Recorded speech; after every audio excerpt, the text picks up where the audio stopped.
Hello? Is it on? It's not on. Is it? Is it?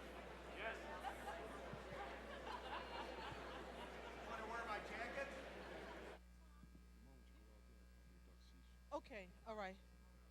Okay. Oops, my clothes are. Okay. We're going to have. I want to tell you, things are a little bit different this year. This is the first year that we had two movies on opening night. Usually we have one 70-millimeter movie. We have two movies tonight, so we're going to go do our Q&A on this movie, and then we'll go to the second movie. But I just want to tell you that I heard someone saying when I was out in the hall, could you make heads or tails out of that movie? What just happened? I said, don't worry, we're going to be talking about it. And to talk about it, we have someone here who I think this is her first time at this festival, but it's someone who we're very, very happy to welcome to the festival. She has been a film critic for the Associated Press. She was also sat in Roger's chair and at the Ebert and Roper show. And I'm very happy to welcome Christy Lemire. Stand. Hello, hello. And she'll help you make heads or tails of the movie. I am an expert in everything. Or this, at least. We also have as our panelist one of our far-flung correspondents from Turkey, Ali Arikan. Please come out.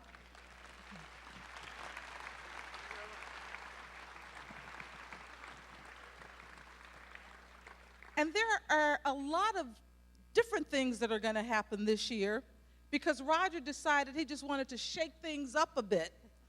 We actually have someone on the panel who saw the movie for the first time tonight. This is one of the correspondents, and Roger said, we don't have to do the same thing every year. This is what he wanted to do this year, so this is what we're doing. Please help welcome Tom Dark.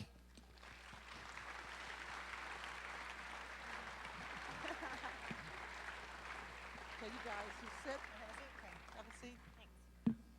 Okay, so we're going to sit down, we're going to chat for a little bit, and then we're going to hopefully answer some questions. You guys can ask questions, and we'll hopefully have some lucid, coherent answers for you. I am totally thrilled to be here because, A, I am an Ebertfest virgin, so it's nice to be here. Secondly, thank you to Roger and Jazz. Thank you for the nice invitation. And Roger, thank you for having weird enough sensibilities to choose Pink Floyd The Wall as your opening night film. It was a daring move on your part, sir. Not everyone would do that. I asked Roger in an email before I came here, I said, what made you choose Pink Floyd The Wall as the opening night film? It's so haunting and so challenging. And he said he's always loved it. And he thought it was overlooked over the years. And I said, is there a certain scene or a theme or an idea that you want me to touch on? His favorite moment in the movie is when the school children are being pushed in the conveyor belt down into the meat mincing machine.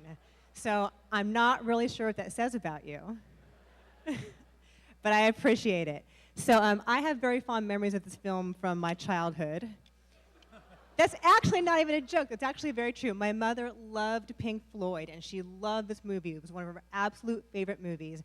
She died about 12, 13 years ago, but she was a huge influence on me, just culturally, art, music, film. And she loved Pink Floyd The Wall and showed it to me on a VHS copy in high school. And I recall being petrified by the giant hammers, the giant animated hammers. And I always wonder, why does anybody ever get high before seeing this movie? There's no need. I know some of you out here, I'm sure, did that, and that's cool. We're in a college town. That's cool.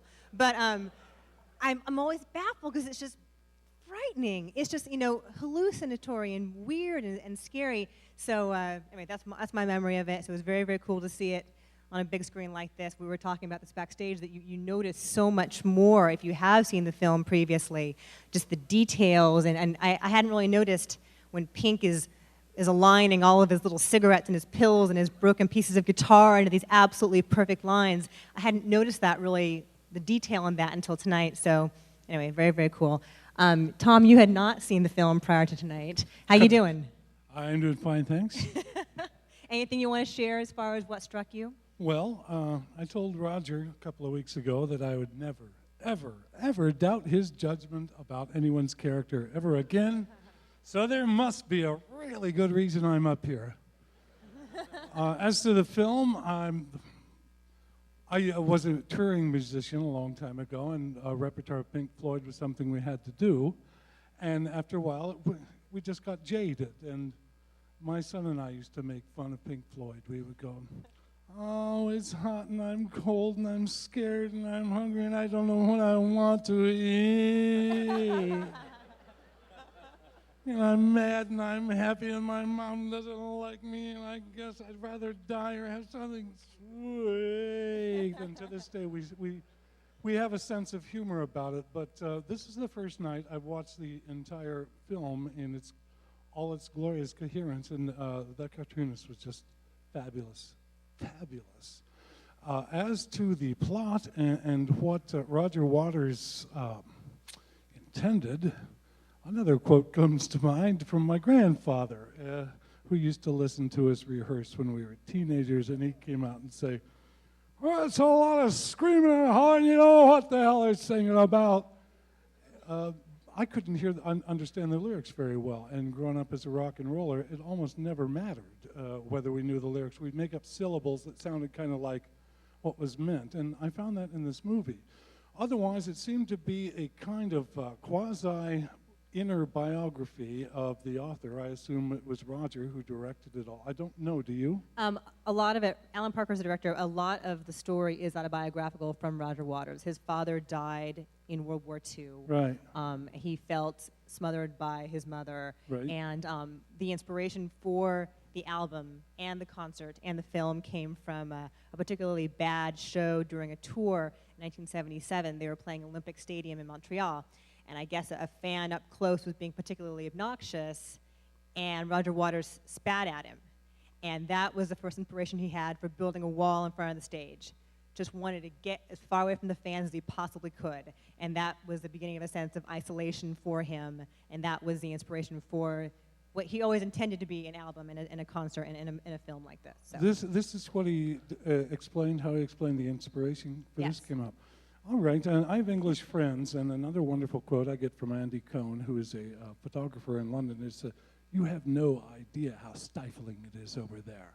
So I assume that the wall and the entire theme was basically British culture is much too rigid, and rock and roll is a kind of an explosive way to get out of it.